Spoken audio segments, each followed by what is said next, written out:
Panginoon, maraming salamat sa mga bagong dadating na pagpapala sa araw na ito. Mga pagkakataon na nawala sa akin dati, alam kong ibibigay mo na naman sa akin ang mga nawalang chances na dapat kinuha ko at dapat kinamit ko.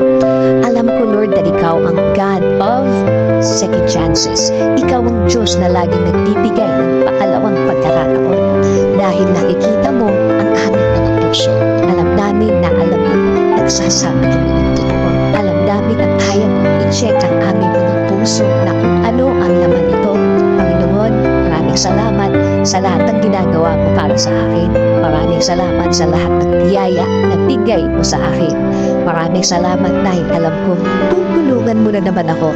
Alam ko, hindi ako mapipigo sa aking mga prayers today, Lord.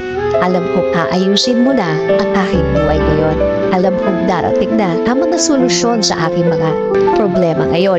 At alam kong kapag sa iyo nanggaling ang solusyon, hindi na ito magananak pa o madaragdagan pa ng mga problema ulit. In Jesus' name I pray. Amen.